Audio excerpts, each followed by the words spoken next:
কোরআন না শিখে দুনিয়া থেকে যাবে যারা, হাসরের মাঠে অন্ধ হয়ে বধির হয়ে উঠবে তারা। দলিল হলো আল্লাহ তাআলা বলছেন, ওয়া নাহশুরুহু ইয়াউমাল কিয়ামাতি আমা, আমি এদেরকে অন্ধ অবস্থায় কিয়ামতের মাঠে তুলব। যখন অন্ধ অবস্থায় লোকগুলো উঠবে, বিপ্রকুনা অথবা এই মনিরামপুরের কেউ যদি থাকে, সে বলবে হায় হায় হায় হায় হায় হায় রব্বি লিমা হাশারতানি আমা, হে রব আমাকে অন্ধ করেছে কেন? আমি তো চশমা ছাড়া চোখে দেখতাম, আমি তো চক্ষুষ্মান ছিলাম, কেন আমাকে অন্ধ করে দিয়েছো? ওয়াকাদ কুনতু বাসীরা, আমি তো চক্ষুষ্মান ছিলাম, চোখে দেখতাম। আল্লাহ তাআলা তখন জবাব দিবেন, কাযালিকা আতাতকা আয়াতুনা ফানাসিতাহা ওয়া কাযালিকাল ইয়াউমা তুনসা। আল্লাহ বলবেন, হে বান্দা, হে বান্দি, তোর ঘরে কোরআন ছিল, তুই সব দেখেছিস, তোর চোখ দিয়ে কোরআন দেখিস নাই, এজন্য আজ তোরে আমি কিয়ামতের মাঠে তোর চোখ অন্ধ বানিয়ে দিয়েছি।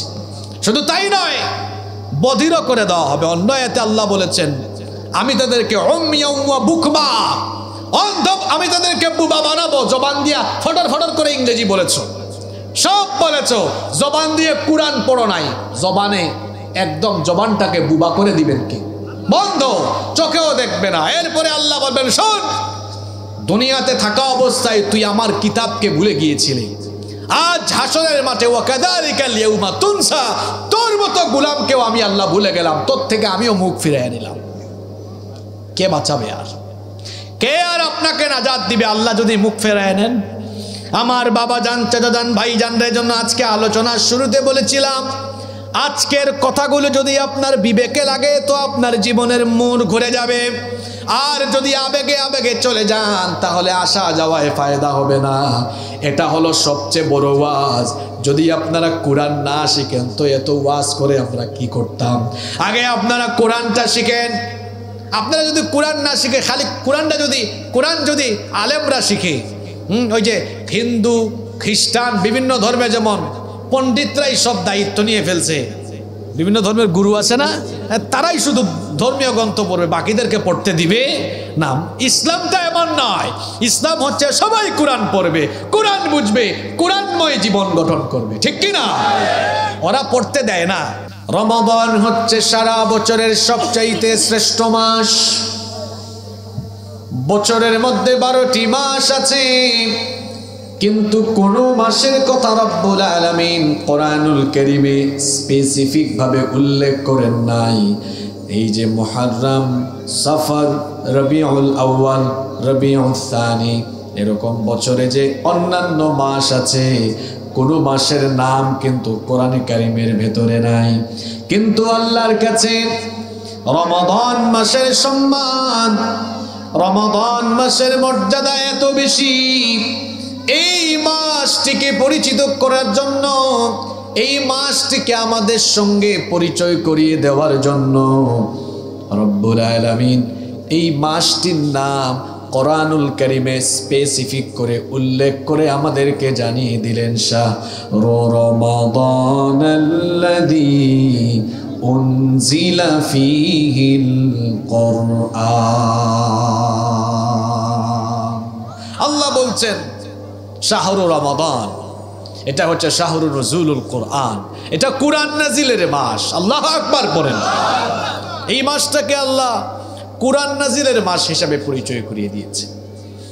আর এই মাসটিকে আল্লাহ এমন ভাবে সম্মানিত করেছেন, এই মাসটির মর্যাদা এত বেশি, বুখারী এবং মুসলিম শরীফের মধ্যে হাদিস বর্ণিত হয়েছে। নবী করিম সাল্লাল্লাহু আলাইহি ওয়াসাল্লাম বলেছেন, ইযা জাআ রমাদান ফুতিহাত আবওয়াবুল জান্নাহ ওয়া গুল্লিকাত আবওয়াবুন নার ওয়া সুফিদাতিশ শায়াতিন। নবীজি বলেছেন, যখন রমজান মাসের শুরু হয়ে যায়, রমজানের আগমনে রব্বুল আলামিন জান্নাতের সকল দুয়ার খুলে দেন আর জাহান্নামের সবগুলো দরজা আল্লাহ বন্ধ করে দেন। জান্নাতের সব দরজা ওপেন হয়ে যায় আর জাহান্নামের সবগুলো দরজা আল্লাহ বন্ধ করে দেন। আল্লাহু আকবার। ওয়াসফিদাতিশ শায়াতিন, আর শয়তানকে শিকলবন্দি করে ফেলা হয়, শয়তানকে শৃঙ্খলিত করে ফেলা হয়। এই মাসটির এত সম্মান, এই মাসটির এত মর্যাদা। এই যে কিছুক্ষণ আগে আপনারা জোহরের নামাজ আদায় করলেন, এটা হলো শাবান মাস। এক রাকাত নামাজের কারণে এক রাকাত নামাজের সওয়াব আপনারা পাবেন। কিন্তু রমজান মাস যখন চলে আসে, এই মাসটাকে আল্লাহ এমন মর্যাদা দিয়েছেন, ওই রমজান মাসে আপনি যখন একটা ফরজ আদায় করেন, আল্লাহ তাআলা অন্য মাসের 70টা ফরজের সমান সওয়াব দান করে দেন। রমজান মাসে কেউ যখন একটা নফল আদায় করে, অন্য মাসের ফরজের সমান সওয়াব আল্লাহ দান করে দেন। শুধু তাই নয়, যাদের টাকা পয়সা আছে তাদের উচিত রমজান মাসে গিয়ে উমরা করা। কারণ নবীজি এমন কথা বলেছেন, খেয়াল করে শুনুন। নবীজি বলেছেন, রমজান মাসে যে ব্যক্তি উমরা করলো, সে যেন আমি নবীর সঙ্গে হজ করার সমান সওয়াব অর্জন করলো। আবার এই মাসের মধ্যে একটা বিশেষ রাত আছে, এই মাসের ভেতরে এমন একটা দামি রাত আছে, ওই রাতের সম্মান মর্যাদা এত বেশি।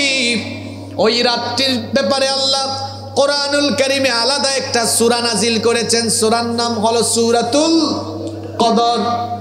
সেই কদরের রাত সম্পর্কে আল্লাহ বলেছেন, লাইলাতুল কদরি খায়রুম মিন আলফি শাহর। আল্লাহ বলছেন কদরের মাস হলো 1000 মাসের চাইতে উত্তম। ক্যালকুলেটরে হিসাব করে দেখবেন, 1000 মাস সমান হয় 83 বছর 4 মাস। আমি আর আপনি, আমরা 83 বছর বাঁচবো কিনা আমরা জানি না, কিন্তু রমজান মাসে লাইলাতুল কদর তালাশ করতে গিয়ে, লাইলাতুল কদর যদি, আমার ভাইয়েরা আমার বোনেরা, লাইলাতুল কদর যদি আপনাদের নসিব হয়ে যায়, তো লাইলাতুল কদরের এক রাতের ইবাদত 83 বছর 4 মাসের সমান হয়ে যাবে। এই মাস মানুষ দাঁড়ায় আছেন, একটু সামনে এগায় আসেন বাবারা, ভাইয়েরা একটু সামনে আগায় আসেন। যারা জায়গা পাচ্ছেন না জায়গা করে দেন, একটু একটু সামনে আগায় আসেন, নীরবে নীরবে আগায় আসেন। আজকের দিনটাও বড় সুন্দর, গরমও নাই ঠান্ডাও নাই। হ্যাঁ, আজকে ওয়াজ করতেও ভালো লাগবে, শুনতেও ভালো লাগবে, কি বলেন? ইনশাআল্লাহ। কষ্ট হচ্ছে নাকি আপনাদের? আপনারা দুপুরে খেয়ে এসেছেন তো? আমি আসলে আজকে খুবই ক্লান্ত। এই কারণে ক্লান্ত, অনেক লম্বা সফর হয়েছে, প্রায় 17 থেকে 18 ঘন্টা টানা। তো 17-18 ঘন্টা জার্নি করে আসলে কথা বলা এটা খুব কষ্টের ব্যাপার। কিন্তু আপনাদের এই সুন্দর রেসপন্স দেখে আমার ভেতরে কথা বলার আগ্রহ তৈরি হচ্ছে, আলহামদুলিল্লাহ। সম্মানিত উপস্থিতি, তাহলে আমার দিকে তাকান আপনারা। আমি তো আপনাদের ব্যাপারে বলেছি, আপনারা মনিরামপুরের মানুষ, আপনারা অত্যন্ত স্মার্ট, মনোযোগী থাকেন আলোচনায়। আজকে ব্যতিক্রম হবে না ইনশাআল্লাহ। শুনেন শুনেন, অনেক সুন্দর সুন্দর নতুন নতুন কথা আপনারা শুনবেন ইনশাআল্লাহ। বলছিলাম রমজান মাসকে আমরা ইস্তেকবাল করতে যাচ্ছি, এটাকে আমরা অভ্যর্থনা জানাতে যাচ্ছি। তো রমজান মাস বছরের শ্রেষ্ঠ মাস। এই মাস আসলে জান্নাতের দুয়ার সব খোলা, জাহান্নামের দুয়ার বন্ধ। নফল ফরজের সমান, ফরজ 70 ফরজের সমান, ওমরা কবুল হজের সমান। আল্লাহু আকবার। আবার এই মাসের একটা রাত 1000 মাসের চাইতেও উত্তম। প্রশ্ন হতে পারে, এই এক মাসের ভেতরে এত রহমত কেন, এত বরকত কেন, এই মাসের এত সম্মান কেন, এই মাসের এত মর্যাদা কেন? বলেন তো কিসের কারণে? কিসের কারণে? মাশাআল্লাহ, একমাত্র কেবলমাত্র কোরআনের কারণেই এই মাস স্পেশালি বিশেষভাবে সম্মানিত, মর্যাদাবান, এবং এই মাসের এত বেশি বরকত। কারণ এই যে আমরা আজকে তাফসিরুল কোরআন মাহফিলে আসলাম, কোরআন থেকে আলোচনা, এই কোরআন নাজিল হওয়া স্টার্ট হয়েছে, সূচনা হয়েছে কখন থেকে? রমজান মাস থেকে, অর্থাৎ রমজানের শেষ দশকের লাইলাতুল কদরে হেরা গুহায় নবীজির কাছে সাইয়েদনা জিবরিল সর্বপ্রথম ওহী নিয়ে আগমন করেছিলেন। আল্লাহু আকবার।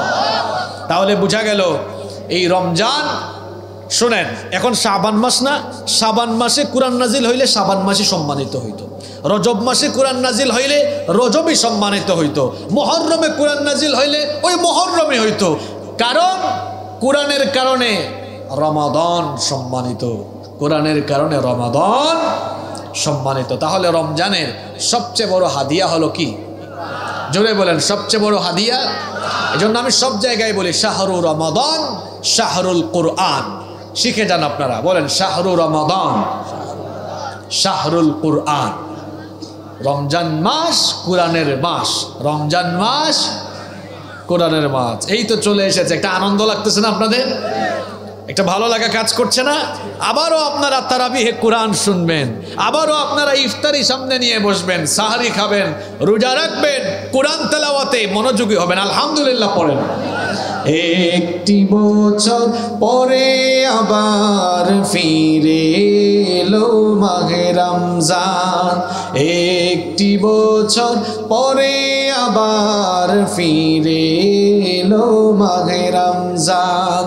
মুমিন হৃদয়ে পড়ল সারা, মুমিন হৃদয়ে পড়ল সারা, উঠল জেগে নতুন প্রাণ। একটি বছর পরে আবার ফিরে এলো মাহে রমজান। পড়েন আলহামদুলিল্লাহ। তো এই যে কোরআন, যে কোরআনের কারণে রমজান সম্মানিত, আবার এই কোরআনের কারণে যে মানুষই কোরআনের কাছে আসবে সে মানুষই সম্মানিত হবে। যে ব্যক্তি কোরআনের ছায়াতলে কোরআনের রঙে জীবন রাঙাবে সেই ব্যক্তি সফল হয়ে যাবে। সম্মানিত উপস্থিতি, প্রিয় ভাই এবং বোনেরা, যে কোরআনের কারণে রমজান সম্মানিত হলো, আজকে দুঃখ করে বলতে হয় এই কোরআন আমরা অনেক মুসলমানরা এখনো শুদ্ধ করে তিলাওয়াত করতে পারি। কি বলেন? এমন মুসলমান আমাদের মধ্যে আছে তো? এটা বড় দুঃখজনক, এটা বড় দুর্ভাগ্যজনক যে আমরা ইংরেজিতে কথা বলতে পারি, আমরা খুব চমৎকার করে প্রমিত বাংলায় কথা বলতে পারি, কিন্তু আমরা কোরআন পড়তে পারি না, তেলাওয়াত শুদ্ধ করে জানি না। এই যে আমরা কোরআন শিখলাম না, কোরআনের মাস সামনে, যাদের বয়স এখানে যত বছর, কত রমজান পেয়েছেন চিন্তা করে দেখেন তো। কেউ কেউ জীবনে 20টা, 30টা, 40টা, 45টা রমজান, 50টা রমজান পেয়েছেন। আপনার জীবনে কত রমজান এসেছে, চলেও গিয়েছে, কিন্তু রমজান কোরআনের মাস, এখনো যদি কোরআনই না শিখলাম, তাহলে বলেন রমজানের সবচেয়ে বড় হাদিয়া এই কোরআন, এটা শুদ্ধ করে পড়ার নিয়ামতই তো আমি অর্জন করতে পারলাম না। সম্মানিত উপস্থিতি, আজকে এমন কিছু কথা বলে যাব, যদি আপনার বিবেকে লাগে তো ঠিক আছে, হয়তো আজকের এই মাহফিলের আলোচনা আপনার জীবনের মোড় ঘুরাইয়া দিবে ইনশাআল্লাহ। আর ওই যে মাহফিলে কিছু আবেগী শ্রোতা আসে, আবেগ আবেগ আবেগ কেমন দেখি, মাহফিলের পরিবেশ কেমন দেখি, হুজুরের চেহারা কেমন দেখি, হুজুরের চিৎকার কেমন, হুজুরের কণ্ঠ কেমন দেখি, গরম করে দিতে পারে কিনা। এইরকম আবেগী শ্রোতাদের জন্য কথাবার্তা ইফেক্টিভ হবে না। আর যারা সত্যিকারেই বাড়ি থেকে কাজ কাম ফালাইয়া এসেছেন, আজকে গিয়ে কিছু জিনিস শিখব এবং হেদায়াতের উদ্দেশ্যেই জানবো, এরকম মন মানসিকতা নিয়ে যারা এসেছেন, তারা আজকের আলোচনা থেকে জীবনের মোড় ঘুরিয়ে নেওয়ার মতো অনেক তথ্য পাবেন ইনশাআল্লাহ। এই যে কোরআন আল্লাহ আমাদেরকে দিলেন, এই কোরআন না শিখলে দুনিয়া এবং আখিরাতে মোট 10টি শাস্তির সম্মুখীন হওয়া লাগবে। কয়টা? আরো জুড়ে বলেন। কোরআন না শিখলে দুনিয়া আখিরাতে মোট কয়টা শাস্তি পাওয়া লাগবে? আমার বোনেরা, মায়েরা, আপনারাও মনোযোগী হয়ে শুনবেন। কোরআন যদি আপনি না শিখেন, দুনিয়া এবং আখিরাতে মোট 10টা শাস্তির সম্মুখীন হবেন। নাম্বার 1, 1 নম্বর হলো যারা কোরআন শিখবে না তারা আল্লাহর অবাধ্য গোলাম, এরা বাধ্যগত গোলাম নয়। তাহলে কোরআন যারা শিখবে না তারা হলো আল্লাহর অবাধ্য গোলাম। বাধ্য আর অবাধ্য এটা বোঝা দরকার। আপনি আপনার কোনো কর্মচারী রেখেছেন, আপনার সকল শর্তাবলী সকল কিছু মেনে চলে, তাহলে সে আপনার বাধ্যগত।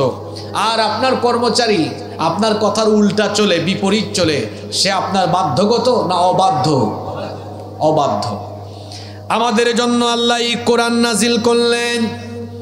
এই কোরআন যখন আল্লাহ নাজিল করলেন, প্রথমবার প্রথম দিনেই আল্লাহ তাআলা যখন কোরআন নাজিল করলেন, আল্লাহ তাআলা সর্বপ্রথম আদেশ দেন, ইকরা বিসমি রাব্বিকাল্লাযী খালাক খালাকাল ইনসানা মিন আলাক ইকরা ওয়া রাব্বুকাল আকরামুল্লাযী আল্লামা বিল কলম আল্লামাল ইনসানা মা লাম ইয়ালাম। এদিকে তাকান, কোরআনের প্রথম শব্দ ইকরা। আল্লাহ তো বলতে পারতেন আকিমুস সালাহ, সালাত কায়েম করো। প্রথমে আল্লাহ বলতে পারতেন আতুজ যাকাত, দারিদ্র দূরীকরণের জন্য যাকাত ভিত্তিক অর্থনীতি চালু করো। আল্লাহ বলতে পারতেন সমাজ ব্যবস্থা, বিচার ব্যবস্থা, রাষ্ট্র ব্যবস্থার আয়াত আগে দিতে পারতেন না। আল্লাহ প্রথমে বললেন ইকরা। প্রথমে আল্লাহ কোরআন পড়ার কথা বললেন, কারণ কোরআন মানতে হলে আগে জানার জন্য কোরআন পড়তে হবে।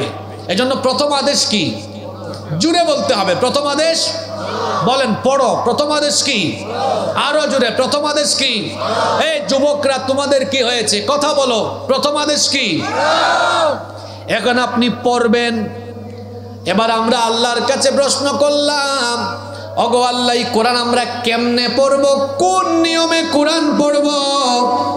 রব্বুল আলামিন এবার জবাব দিচ্ছেন, কোন নিয়মে কোরআন পড়বা শোনো। আল্লাহ তাআলা সূরা মুজাম্মিলের 4 নম্বর আয়াতে বলেছেন, ওয়ারাত্তিলিল কুরআন তারতিলা।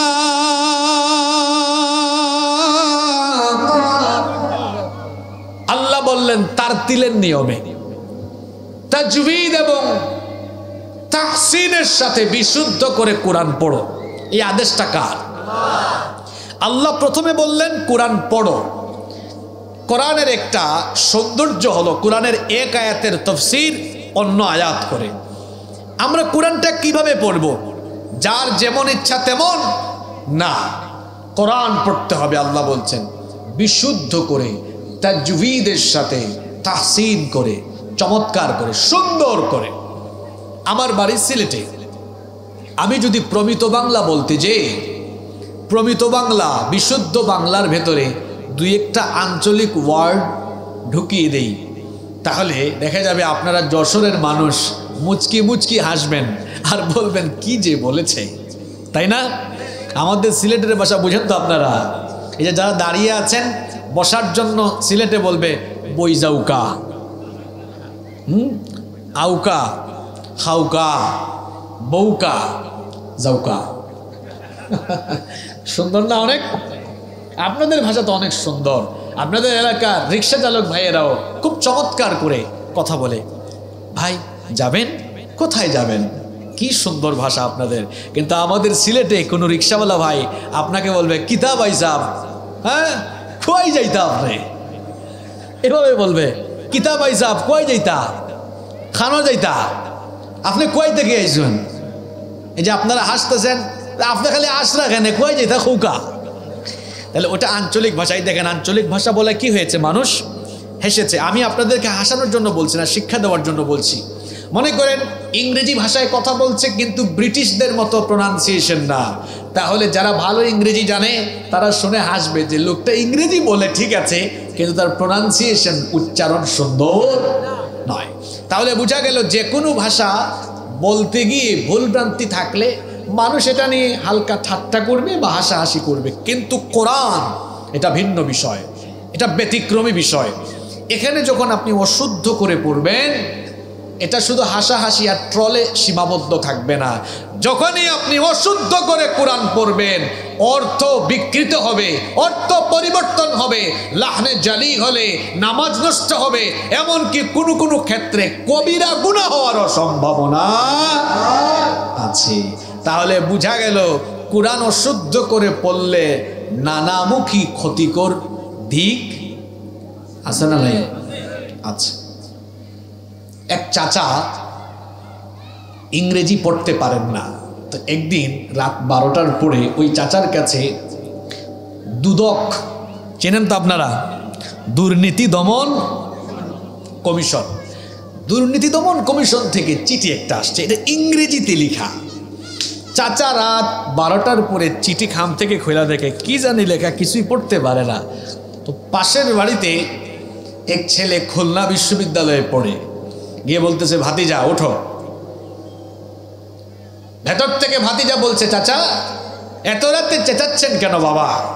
কয় বাবা রে উঠ, কি জানি একটা দিয়ে গেল দুদক থেকে, পড়তে পারতেছি না, একটু বুঝায় দে। কয় চাচা সকালে আইসেন, সকালে বুঝায় দেব। চাচা বলে ভাতিজা সকাল হইতে হইতে যদি গুরুতর অভিযোগ থাকে আর যদি আমারে নিয়ে চলে যায়, তুমি এখনই উঠো। ভাতিজাকে গভীর রাতে উঠাইয়া চিঠি পড়ছে, বুঝাই দিছে। তো আমার চাচা যিনি একটা চিঠি বুঝার জন্য গভীর রাতে আরেকজনে ঘুম থেকে উঠাইয়া পেরেশান হয়ে চিঠি পড়াইয়া বুঝতে পারে, ওই চাচার মতো তো বহু চাচা আছে, জীবনের বহু বছর চলে গিয়েছে, কোরআনের পাতা উল্টাইলে পড়তে পারে না, কেমনে এটা সুন্দর করে পড়ে নিয়ম কানুন জানে না, শিখতে বেশি না, 1-1.5 মাস লাগবে। 1-1.5 মাস সময় কারো বাড়িতে গিয়া কারো কাছে গিয়া কোরআন শেখার জন্য পেরেশান হলেন না, কিভাবে আল্লাহর সামনে যাবেন? নিজের বিবেককে প্রশ্ন করুন।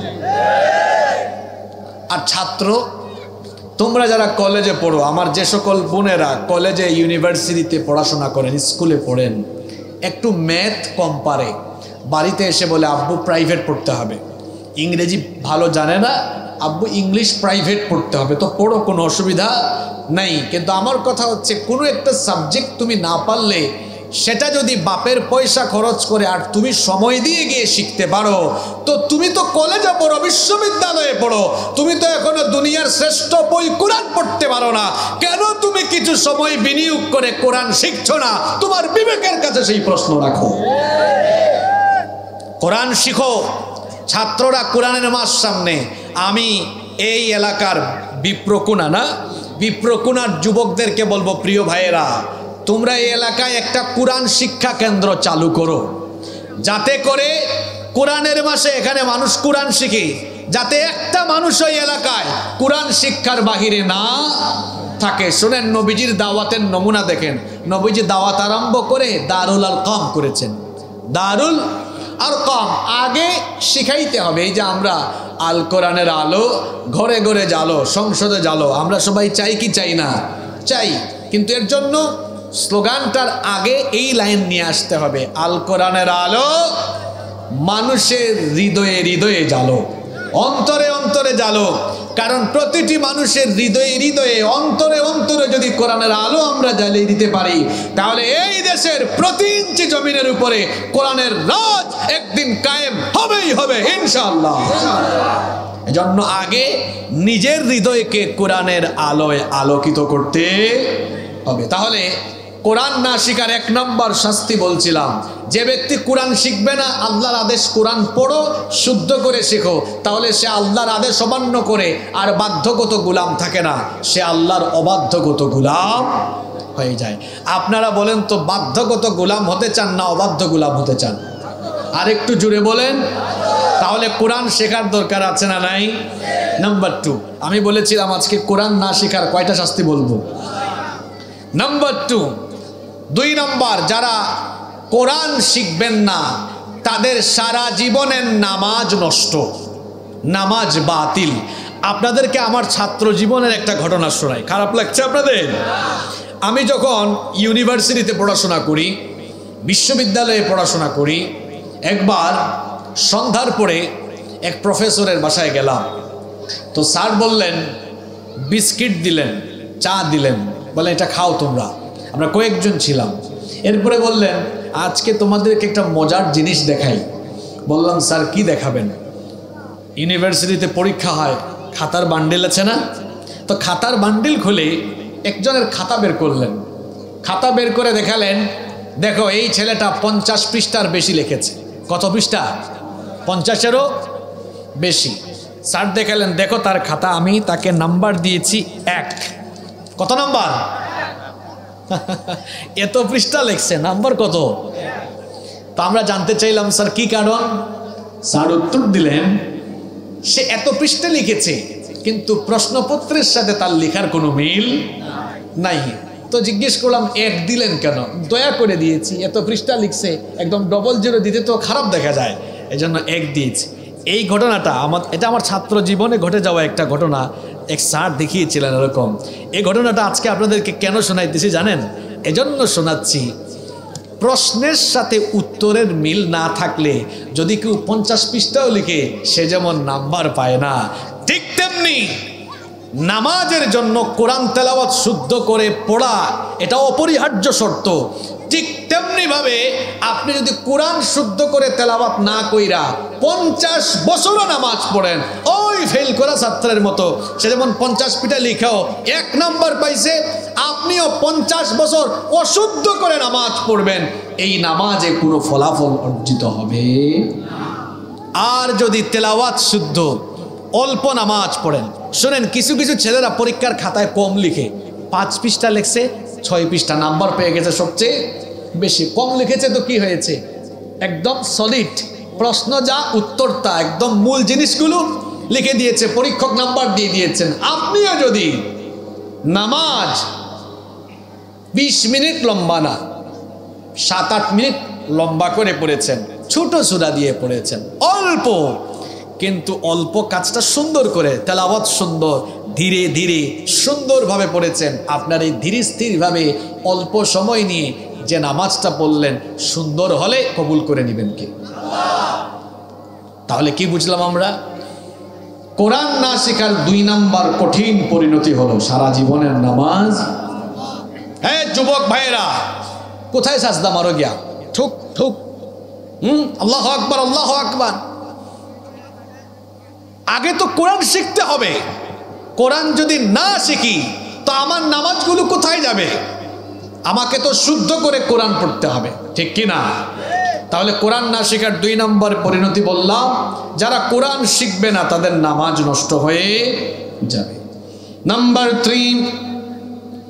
3 নম্বর হলো, যারা কোরআন শিখবে না, কোরআন তাদেরকে লানত দিবে। যখনই এরা কোরআন পড়বে তখনই কোরআন তাদেরকে লানত দিবে। আমরা জানি এই কোরআন হলো এমন বরকতময় কিতাব, এই কোরআন কেউ যখন তিলাওয়াত আরম্ভ করে প্রতি হরফে হরফে 10 করে নেকি যিনি দান করেন তিনি কে? এই কোরআন শুদ্ধ করে তেলাওয়াত করলে যেমন হরফে হরফে নেকি পাওয়া যায়, তার বিপরীতে কোরআন যদি আপনি অশুদ্ধ করে পড়েন তাহলে কোরআন পড়বেন আর কোরআন আপনাকে লানত দিবে। রুব্বা কারিউল কোরআন ওয়াল কোরআনু ইয়ালআনুহু। কোরআনের এমন বহু তেলাওয়াতকারী আছে, এরা যখন কোরআন তেলাওয়াত করে কোরআন তাকে তখন লানত দেয়। এরা কারা?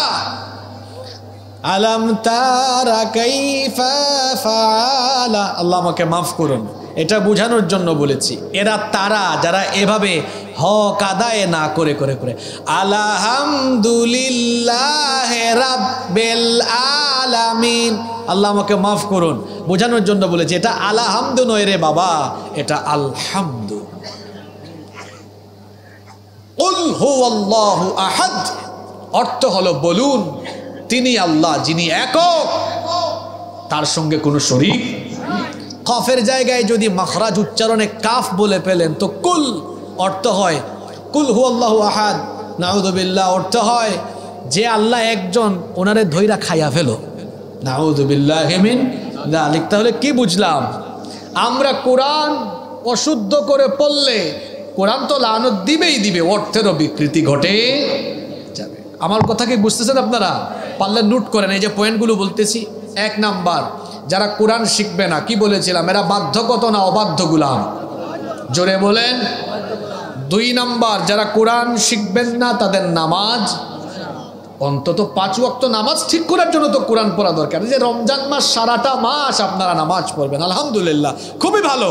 কিন্তু সারা মাসের নামাজ যদি কোরআনের অশুদ্ধ তেলাওয়াতের কারণে নষ্ট হয়ে যায়, তাহলে তো নামাজ এটা আদায় করলেন, কষ্ট করলেন, কিন্তু কষ্টের কোনো ফলাফল পাওয়া যাবে। এরপরে 3 নম্বর কি বলেছি? কোরআন লানত দিবে, অভিশাপ দিবে। 4 নম্বর হলো যারা কোরআন শিখবে না তারা হেদায়াত থেকে বঞ্চিত হয়ে যাবে। কারণ আমরা সবাই জানি কোরআন হলো হেদায়াতের কিতাব। আল্লাহ কোরআনের স্টার্টিং এ বলেছেন, যালিকাল কিতাবু লা রাইবা ফীহি হুদাল লিল মুত্তাকিন। আল্লাহু আকবার। This is the book, the most authentic and original book in this world, whereof there is no doubt about it, and it's a guidance for those who are muttaqin. এটা এমন কিতাব যার ভেতরে সন্দেহ করার মতো কোনো কিছুই নাই। আল্লাহু আকবার। এটা মুত্তাকিদের জন্য হেদায়াত। অন্য জায়গায় আল্লাহ বলেছেন, হাদা বায়ানুল লিন-নাসি ওয়া হুদাও ওয়া মাউইযাতাল লিল মুত্তাকিন।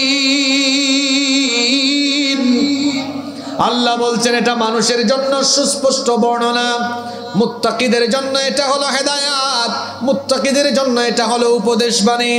রব্বুল আলামিন কোরআনুল কারীমের 17 নম্বর সূরা, সূরা বনী ইসরাঈলের 9 নম্বর আয়াতে আরো সুন্দর করে বললেন, ইন্না হাযাল কুরআনা ইয়াহদি লিল্লাতী হিয়া আকওয়াম ওয়া ইউবাশশিরুল মুমিনিনা আল্লাযীনা ইয়া'মালুনাস সালিহাতি আন্না লাহুম আজরান কাবীরা। আল্লাহ তাআলা বলছেন, নিশ্চয়ই এই কোরআন হেদায়েতের পথ দেখায়, সহজ সরল পথ দেখায়, এবং যারা আমলে সালেহ করে সেই সকল নেককার ইমানদার মুমিনদের জন্য এই কোরআন সেই সকল মুমিনদেরকে সুসংবাদের পুরস্কার দিয়ে মহা পুরস্কারের ঘোষণা দিয়েছে। আল্লাহু আকবার। তো কোরআন এটা হেদায়েতের কিতাব। কোন পথে হেদায়াত এটা জানতে হলে তো কোরআন আপনাকে পড়তে হবে, এরপরে বুঝতে হবে। তার মানে কোরআন যদি আপনি না পড়তে জানেন, বুঝতে না পারেন, তো হেদায়াতের পথ থেকে আপনি বিচ্যুত হয়ে যাবেন। কারণ হেদায়াতের পথ কোনটা হেদায়াতের পথ আর কোনটা গোমরা পথ, কোনটা সত্য কোনটা মিথ্যা, কোনটা হক কোনটা বাতিল, কোনটা ভ্রষ্টতা আর কোনটা হলো আলোকিত, কোনটা অন্ধকার, এটা বুঝার জন্য কোরআন জানার দরকার আছে না নাই? আসতে বলবেন না, জুড়ে বলেন, কোরআন জানার দরকার আছে না নাই? তাহলে যারা কোরআন শিখবেন না, 4 নম্বর শাস্তি হলো তারা কোরআনের হেদায়াত থেকে বঞ্চিত হয়ে যাবে। নাম্বার 5 নম্বর হলো যারা কোরআন শিখবেন না তারা নবীজির সুপারিশ থেকে বঞ্চিত হয়ে যাবে। কাল কিয়ামতের কঠিন দিনে নাজাতের জন্য নবীজির সুপারিশের দরকার আছে না নাই? ও আমার বাবা জান, চাচা জান, ভাই জানরা, মায়েরা, বোনেরা, খবরদার কোরআন না শিখে দুনিয়া থেকে যাইয়েন না, পরিণতি ভয়াবহ হয়ে যাবে। কোরআন না শিখে যারা চলে যাবে, রাসূলের শাফায়াত থেকে তারা বঞ্চিত হয়ে যাবে। কোরআনুল কারীমের 25 নম্বর সূরা, সূরাতুল ফুরকানের 30 নম্বর আয়াতে রব্বুল আলামিন অত্যন্ত সুন্দর করে বললেন, ওয়া ক্বালার রাসূলু ইয়া রাব্বি ইন্না কওমি ইত্তাখাযু হাযাল কুরআনা মাহজুরা।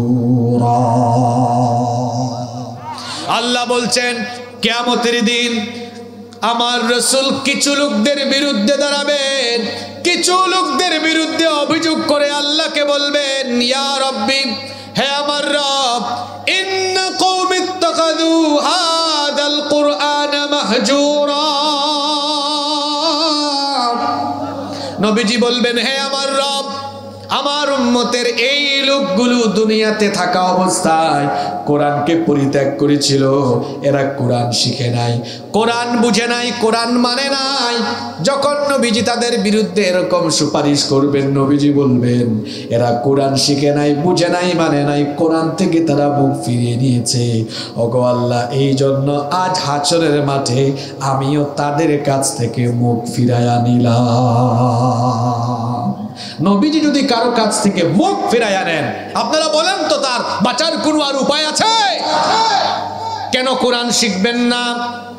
এটা 5 নম্বর শাস্তি বললাম, নবীজির সুপারিশ থেকে বঞ্চিত হয়ে যাবে। নাম্বার 6, 6 নম্বর হলো যারা কোরআন শিখবে না, রব্বুল আলামিন ওই সকল লোকদের দুনিয়ার জীবনের সুখ শান্তি কেড়ে নিবেন, বরকত কেড়ে নিবেন। আপনারা বলেন তো, টাকা দিয়ে পয়সা দিয়ে সুখ শান্তি আর বরকত পাওয়া যায় নাকি? আমি তো আমার ক্ষুদ্র জীবনে বহু টাকাওয়ালা, পয়সাওয়ালা, ক্ষমতাওয়ালা মানুষকে দেখেছি। জীবনের টাকা আছে, ক্ষমতা আছে, সুন্দরী বউ আছে, তারপরেও লোকটা জীবনে সুখ অনুভব করতে পারে না। দেখবেন বহু টাকাওয়ালা মানুষ এরকম আছে, টাকা টাকা টাকা টাকার অভাব নাই, হাজার হাজার কোটি টাকা আছে, কিন্তু লোকটা রাতের বেলা যখন বিছানায় বালিশে মাথা লাগায় ঘুমাতে পারে না। আবার আপনারা দেখবেন একজন ভ্যান চালক ভাই ভ্যান চালায়, সারাদিন ভ্যান চালাইয়া 500 টাকা 600 টাকা উপার্জন করে, যখন এশার আজান হয়ে যায়, এশার নামাজের পরে আলু ভর্তা ডাল ভাত খেয়ে নাকে তেল দিয়া ঘুমায়। একজন নিম্ন পর্যায়ের লোক অল্প টাকা ইনকাম করে, তার রাতের ঘুম আছে, আর আরেকজন কোটি কোটি টাকা ইনকাম করে, তার রাতের ঘুম নাই। তাহলে বোঝা গেল টাকা দিয়ে ঘুমকে কেনা যায়। আল্লাহ বলেছেন, যারাই জীবন থেকে কোরআন বাদ দিবা, আমি আল্লাহ তোমার জীবনের সুখ কেড়ে নিব, শান্তি কেড়ে নিব, বরকত কেড়ে নিব। আল্লাহ তাআলা সূরা তাহা এর 124 নম্বর আয়াতে বলছেন, রব্বুল আলামিন বলছেন, ওয়ামান আরাদা আন যিকরি ফাইন্না লাহু মাঈশাতান দানকা। আল্লাহ বলছেন, যারা আমার এই উপদেশ সম্বলিত কিতাব থেকে মুখ ফিরিয়ে নিবে, আমি তাদের জীবনকে সংকীর্ণ করে দিব, অর্থাৎ তাদের জীবনের সুখ শান্তি বরকত আমি কেড়ে নিব। টাকা থাকবে, পয়সা থাকবে, কিন্তু জীবনের মধ্যে সুখও থাকবে না, শান্তিও থাকবে না, বরকতও থাকবে না। আল্লাহর এই আয়াত মিথ্যা নয়, মিলায়া দেখেন গিয়া, বাস্তবে মিলায়া দেখেন, যাদের জীবনে কোরআন নাই, কোনো সাথী নাই, বাতি নাই, কিচ্ছু নাই, কোরআন যদি শিখে, কোরআনওয়ালা হয়ে কোরআনের আন্দোলন করে যদি দুনিয়া থেকে যেতে পারে, তাহলে ওই কোরআনের নূর দিয়ে কবরটাকে মুনাওয়ার যিনি করে দিবেন, তিনি কে? আসতে বলবেন না, জোরে বলেন, তিনি কে? তাহলে কোরআন না শিখলে আমরা 7 নম্বর শাস্তি জানলাম, কবরটা সংকীর্ণ হয়ে যাবে। 8 নম্বর শাস্তি হলো, আল্লাহ বলছেন, কোরআন না শিখে দুনিয়া থেকে যাবে যারা, হাসরের মাঠে অন্ধ হয়ে বধির হয়ে উঠবে তারা। দলিল হলো, আল্লাহ তাআলা বলছেন, ওয়া নাহশুরুহু ইয়াউমাল কিয়ামাতি আমা। আমি এদেরকে অন্ধ অবস্থায় কিয়ামতের মাঠে তুলব। যখন অন্ধ অবস্থায় লোকগুলো উঠবে, বিপ্রকুনা অথবা এই মনিরামপুরের কেউ যদি থাকে, সে বলবে, হায় হায় হায় হায় হায় হায়, রব্বি লিমা হাশারতানি আমা। হে রব, আমাকে অন্ধ করেছে কেন? আমি তো চশমা ছাড়া চোখে দেখতাম, আমি তো চক্ষুষ্মান ছিলাম, কেন আমাকে অন্ধ করে দিয়েছে? ওয়াকাদ কুনতু বাসীরা, আমি তো চক্ষুষ্মান ছিলাম, চোখে দেখতাম। আল্লাহ তাআলা তখন জবাব দিবেন, কাযালিকা আতাতকা আয়াতুনা ফানাসিতাহা ওয়া কাযালিকাল ইয়াউমা তুনসা। আল্লাহ বলবেন, হে বান্দা, হে বান্দি, তোর ঘরে কোরআন ছিল, তুই সব দেখেছিস, তোর চোখ দিয়ে কোরআন দেখিস নাই, এজন্য আজ তোরে আমি কিয়ামতের মাঠে তোর চোখ অন্ধ বানিয়ে দিয়েছি। শুধু তাই নয়, বধির করে দেওয়া হবে। অন্য আয়াতে আল্লাহ বলেছেন, আমি তাদেরকে উমিয়াম ওয়া বুকমা, অন্ধ, আমি তাদেরকে বুবা বানাবো। জবান দিয়া ফটর ফটর করে ইংরেজি বলেছো, সব বলেছো, জবান দিয়ে কোরআন পড়ো নাই, জবানে একদম জবানটাকে বুবা করে দিবেন কি, বন্ধ, চোখেও দেখবে না। এরপরে আল্লাহ বলবেন, শোন, দুনিয়াতে থাকা অবস্থায় তুই আমার কিতাবকে ভুলে গিয়েছিলি, আজ হাসরের মাঠে ওয়াকাযালিকাল ইয়াউমা তুনসা, তোর মতো গোলামকেও আমি আল্লাহ ভুলে গেলাম, তোর থেকে আমিও মুখ ফিরিয়ে নিলাম। কে বাঁচাবে আর? কে আর আপনাকে নাজাত দিবে আল্লাহ যদি মুখ ফেরায় নেন? আমার বাবা জান, চাচা জান, ভাই জানদের জন্য আজকে আলোচনার শুরুতে বলেছিলাম, আজকের কথাগুলো যদি আপনার বিবেকে লাগে তো আপনার জীবনের মোড় ঘুরে যাবে, আর যদি আবেগে আবেগে চলে যান তাহলে আসা যাওয়ায় ফায়দা হবে না। এটা হলো সবচেয়ে বড় ওয়াজ। যদি আপনারা কোরআন না শিখেন তো এত ওয়াজ করে আমরা কি করতাম? আগে আপনারা কোরআনটা শিখেন। আপনারা যদি কোরআন না শিখে, খালি কোরআন যদি আলেমরা শিখে, ওই যে হিন্দু খ্রিস্টান বিভিন্ন ধর্মে যেমন পণ্ডিতরাই সব দায়িত্ব নিয়ে ফেলছে, বিভিন্ন ধর্মের গুরু আছে না, তারাই শুধু ধর্মীয় গ্রন্থ পড়বে, বাকিদেরকে পড়তে দিবে না। ইসলামটা এমন নয়। ইসলাম হচ্ছে সবাই কোরআন পড়বে, কোরআন বুঝবে, কোরআনময় জীবন গঠন করবে, ঠিক কি না? ওরা পড়তে দেয় না, কারণ আছে, কারণ ওদের কিতাবের ভেতরে ঝামেলা আছে। আর আমাদের কিতাব সবার জন্য উন্মুক্ত, কারণ আমাদের কিতাবে কোনো ঝামেলা আছে? কোনো ঝামেলা নাই। এটা ডিভাইন বুক, এটা আসমানি গ্রন্থ, এটাতে দুনিয়ার কোনো আলেমের হাত লাগে নাই, এটা কেউ লিখে দেয় নাই। ১৫০০ বছর আগে কোরআন নাজিল হয়েছে। এই ১৫০০ বছরে কোরআন একটা হরফ তো দূরের কথা, একটা নুক্তা পর্যন্ত পরিবর্তন হয় না। আল্লাহু আকবার। এই কোরআন যিনি হেফাজত করছেন তিনি কি? অলমাইটি আল্লাহ। তিনি হচ্ছেন দ্য প্রোটেক্টর অফ হলি কোরআন, এই কোরআনের হেফাজতকারী। এজন্য রব্বুল আলামিন কোরআনুল কারীমে বলেছেন, ইন্না নাহনু নাযালনা যিকরা ওয়া ইন্না লাহু লাহাফিজুন। নিশ্চয়ই এই কোরআন নাজিল করেছি আমি, আর এর হেফাজতের দায়িত্ব যিনি নিয়েছেন, গলার আওয়াজ বড় করে বলেন তিনি কে? কোরআন এটা পরিবর্তন হয়নি, এমনকি এটা ধ্বংসও হবে না। সারা দুনিয়ার কোরআনের মুসহাফকে এক জায়গায় করে আগুন লাগাই দিল, কোরআনকে আপনি দুনিয়া থেকে মুছে দিতে পারবেন না, কারণ কোরআনের কোটি কোটি হাফেজ দুনিয়াতে আছে না নাই? ওই যে আমার এক হিন্দু ভাই নকুল কুমার বিশ্বাস, তিনি হিন্দু মানুষ, কিন্তু কোরআন নিয়ে কি লেখা লিখেছেন দেখেন। যদি আগুন লেগে ধ্বংস হয়ে যায়, যদি আগুন লেগে যায় পুড়ে যায় পৃথিবীর সব বইয়ের দোকান, বিশ্ব থেকে হারাবে না, বিশ্ব থেকে হারাবে না পবিত্র কোরআন। করবে কেমন করে কোরআন ধ্বংস আগুনের তেজ, করবে কেমন করে কোরআন ধ্বংস আগুনের তেজ, আছে বিশ্ব ভরা অগণিত কোরআনে হাফেজ, তারা ছাপায় আসমানি গ্রন্থ, তারা ছাপায় আসমানি গ্রন্থ, বাঁচাবে কোরআনের মান, বিশ্ব থেকে হারাবে না, বিশ্ব থেকে হারাবে না পবিত্র কোরআন। আল্লাহু আকবার। এই কোরআন আল্লাহ হেফাজত করছেন বলে প্রতিনিয়ত মানুষ এই কোরআনের আকর্ষণে আকর্ষিত হয়ে তারাও কোরআনের ছায়াতলে চলে আসতেছে। এই তো গত ৩-৪ দিন আগে টেকনাফে একজন হিন্দু ভাই মুসলমান হয়ে গেছেন, আলহামদুলিল্লাহ।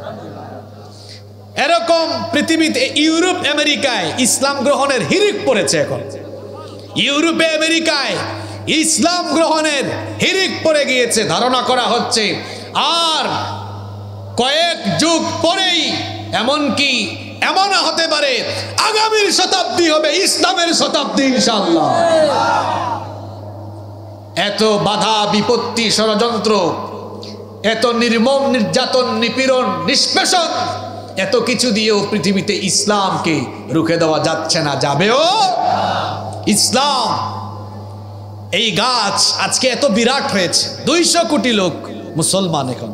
আপনারা আলহামদুলিল্লাহ পড়বেন না? এটা এমনি এমনি আসে নাই। ইসলামের গাছ অনেক বড়, এখন অনেক ডালপালা হয়েছে। কেমনে হয়েছে এটা বুঝাই দেই। এই যে এখানে গাছ আছে, আপনাদের এলাকায় অনেক গাছপালা, মনিরামপুর সুন্দর, অনেক সবুজ শ্যামল। একটা গাছের চারা আমরা রোপণ করি। যে ধানের চাষ করেছেন আপনারা, এই যে ধানের চাষ করলেন, এটা বুড়ো ক্ষেত মনে হয় না? বুড়ো তো বুড়ো ক্ষেতে আপনারা চারা লাগানোর পরে কি দেন? পানি ঢালেন না? পানি না দিলে এই ক্ষেতগুলো হবে?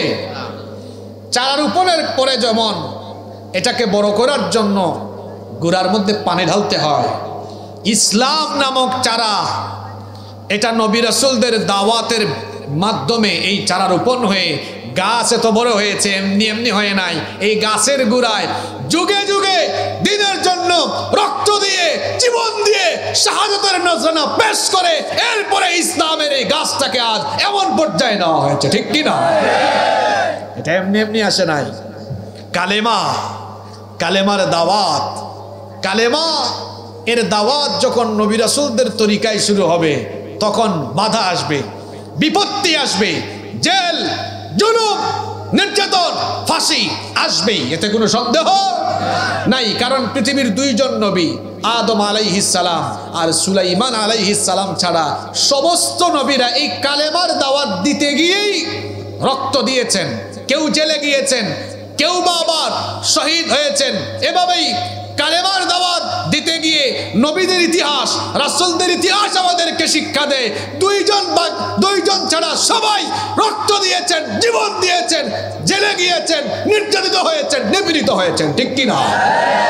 সুতরাং আপনিও যদি নবীর তরিকায় দাওয়াতি কাজ করেন, তো জেল, জুলুম, নির্যাতন, নিপীড়ন আসবেই, এতে কোনো সন্দেহ নাই। এখানে যদি আমরা জিকির করি লা ইলাহা ইল্লাল্লাহ, লা ইলাহা ইল্লাল্লাহ, কোনো ঝামেলা নাই। এখন একটু কোর্টে গিয়া বলেন এই লা ইলাহা ইল্লাল্লাহ যিনি, ওই আল্লাহর বিধান মতো বিচার হবে। একটু পার্লামেন্টে ঢুকে এটা বলবেন, এরপরে বুঝবেন বিরানি আসে, ফুলের মালা আসে না অন্য কিছু আসে। নবীজি 40 বছর পর্যন্ত দাওয়াত দেন নাই, কালেমার দাওয়াত শুরু করেন নাই। কাফিররা কয় আল আমিন, তো সত্যবাদী, এর চেয়ে ভালো মানুষ মক্কায় আর। যেদিনই বললেন কুলু লা ইলাহা ইল্লাল্লাহ তুফলিহু, সফল হতে হলে এই কালেমা পড়ো, তখন যারাই বলল সবচেয়ে ভালো মানুষ কয় দেখছো পাগল হয়ে গেছে। যারাই বলল সবচেয়ে সত্যবাদী গণক হয়ে গেছে, জাদুকর হয়ে গেছে। এদেশে আলেমরা, আমরাও যারা দাওয়াতি কাজ করি, যতক্ষণ আমরা কবরের কথা, জান্নাতের কথা, জাহান্নামের কথা বলি, ততক্ষণ আমরাও ঠিক আছি। আর যখনই আমরা কোরআনের আইন, কোরআনের শাসনের কথা বলি, তখন ইসলাম বিরোধীরা, নাস্তিকরা আলেমদেরকে জঙ্গিবাদী, মৌলবাদী ট্যাগ লাগায় দেয়। ঠিক কি না? কি বুঝলেন? নবীদের সময়ও দাওয়াতের বিরোধিতা ছিল, এখনো আছে। তরিকা বদলাতে পারে, কৌশল বদলাতে পারে, কিন্তু এরকম অবস্থা দেখে নিজেদেরকে গুটিয়ে ফেলা যাবে না, হতাশ হওয়া যাবে না। ওই যে সৈয়দ কুতুব শহীদ রহমতুল্লাহ আলাইহি, তিনি তাফসির ফি জিলালিল কোরআন লিখলেন। তাকে মিশরের তৎকালীন সরকার অ্যারেস্ট করলো, ফাঁসির রায় দিল। ফাঁসির আগে ফাঁসির দণ্ডপ্রাপ্ত আসামিকে কালেমা পড়াইতে হয়, কালেমা পড়াতে হয়। তো জেলখানার ইমাম সাহেব আসলেন ফাঁসির আগ মুহূর্তে। সৈয়দ কুতুব শহীদ রহমতুল্লাহ আলাইহি জিজ্ঞেস করলেন আপনি কে? কয় আমি এই জেলখানার ইমাম। আচ্ছা, ভালো কথা, আপনি কেন এসেছেন? আপনার ফাঁসি হবে তো? আপনাকে কালেমা পড়াইতে আসছি, তওবা করাইতে আসছি। তো সৈয়দ কুতুব মুচকি এসে বললেন, ইমাম সাহেব আপনি যে এখানে ইমামতি করেন আর এই যে ফাঁসির আসামিদেরকে কালিমা পড়ান, তওবা পড়ান, আপনারা কি বেতন দেয় নাকি? কয় হ্যাঁ দেয় তো। সৈয়দ কুতুব মুচকি এসে বললেন, আজব, আপনি কালেমা পড়ান, তওবা করান, কালেমা পড়াইয়া আপনি তো দেখি ভালো আছেন, আপনাকে বেতন দেয়। আর আমি তো এই কালেমা বুঝাইতে চেষ্টা করেছি মানুষকে, আমি কালেমার দাওয়াত দিয়েছি, এই জন্য আমারে ফাঁসি দেয়। বুঝলাম না, আপনি কালেমা পড়েন, আপনারে বেতন দেয়, আর আমি কালেমার দাওয়াত দেই, আমারে ফাঁসি দেয়। তার মানে দুই কালেমার দাবি এক নয়। দুই কালেমার দাবি এক, কালেমা একটাই, কালেমাকে আলাদা করা যায় না। কিন্তু কেউ কালেমাকে নিয়ে গিয়েছে এক পথে, কেউ নিয়ে গিয়েছে আরেক পথে। নবীরা এই কালেমার দাওয়াত দিয়েছেন, আল্লাহর জমিনে আল্লাহর হুকুমত প্রতিষ্ঠার জন্য সংগ্রাম করেছেন। নবীর তরিকায় চললে আপনার উপরেও নবীদের মতো নির্যাতন নিপীড়ন আসবেই আসবে। তবে আসলেও কোনো অসুবিধা নাই, কারণ আল্লাহ বলেছেন শেষ পর্যন্ত মুমিনরাই সফল, মুমিনরাই বিজয়ী। আজকে তো তাই হয়েছে। আমি সেই কথাই বলছিলাম, এত বাধা, এত বিপত্তি, এত বিরোধিতা, তাও দেখেন ইউরোপে, আমেরিকায়, পশ্চিমের দেশে ইসলাম গ্রহণের হিড়িক পড়েছে। আল্লাহু আকবার। এই বাংলাদেশে আপনারা তাকান, এই যুবকদেরকে, যুবকরা যেন আলেমদেরকে অপছন্দ করে। হায় রে হায়, আলেমদের নামে কি যে চরিত্রে কি ধরনের অপবাদ। এদেশের আলেমদেরকে জনবিচ্ছিন্ন করার জন্য আলেমদের চরিত্রে অপবাদ পর্যন্ত দেওয়া হয়েছে। কি লাভ হয়েছে? কোনো লাভ হয় নাই, বরং দেখা গিয়েছে যারাই আলেমদেরকে জনগণ থেকে বিচ্ছিন্ন করতে চেয়েছে তারা নিজেরাই জনগণ থেকে বিচ্ছিন্ন হয়ে গিয়েছে। আরো মানুষ দিন দিন আলেমদের জন্য তাদের ভালোবাসা বৃদ্ধি পাচ্ছে। আলহামদুলিল্লাহ। এখানে কোনো রাজনৈতিক অনুষ্ঠান হলে মানুষদেরকে পয়সা দিয়া বিরিয়ানি দেওয়া আনতে পারতেন না আপনারা, কিন্তু কোরআনের মাহফিল যেখানে হাজার হাজার লক্ষ লক্ষ মানুষ সেখানে নিঃস্বার্থে ছুটে চলে আসে। আলহামদুলিল্লাহ। শুধু নিঃস্বার্থে আসে যে তাই নয়, অন্যান্য জায়গায় পয়সা দিয়া, বাস দিয়া, পয়সা দিয়া, বাস দিয়া, বিরিয়ানি দিয়া মানুষ আনতে পারে না, আনলে উঠাউঠি করে। এখানে চিত্র উল্টা, এখানে যারা আসছে হেরা আরো দিবে। কেমনে দিবে দেখবেন, দেখি কারা কারা আসছেন, খুশি হয়েছেন, হাত তুলেন তো দেখেন দেয় কেমনে। আসলেই তো খুশি আপনারা, হাত একটু নাড়াচাড়া মারেন। যাও তো স্বেচ্ছাসেবকরা ঢুকো, সবাই একটু পকেটে হাত ঢুকান, মানুষের পকেটে ঢুকায়েন না, নিজের পকেটে ঢুকান। এবং সবাই আপনারা হাসতেন কেন যে হুজুর টেকনিক করে আদায় করছে? না না না, এটা ভাব কিছু ব্যাগ পাঠিয়ে দেন। গেছে না? চলে গেছে আলহামদুলিল্লাহ। টেকা দেওয়া লাগবো ভাই, টেকা না দিলে সিলেটি কিন্তু হইতো না। হবে, বসেন, অসুবিধা নাই। এখানে কি চিঠি চলে এসেছে আবার?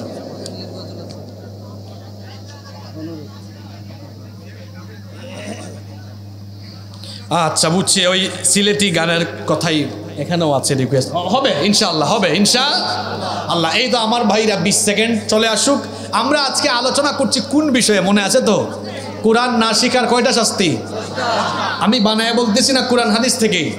চলেন বাকি দুইটা বলার আগে যে 8টা বলছি জ্বালাই করে নি, দেখি তো কে কে মনে রাখছেন। 1 নাম্বার, কোরআন না শিখার 1 নাম্বার শাস্তি, সে আল্লাহর অবাধ্য গোলাম হয়ে যাবে। নাম্বার 2, নামাজ নষ্ট হয়ে যাবে। নাম্বার 3, তাদেরকে কোরআন লানত দিবে। নাম্বার 4, হেদায়াত থেকে বঞ্চিত হবে। নাম্বার 5, রসুলের সুপারিশ থেকে বঞ্চিত হবে। নাম্বার 6, জীবনের সুখ শান্তি বরকত কেড়ে নিবেন কে?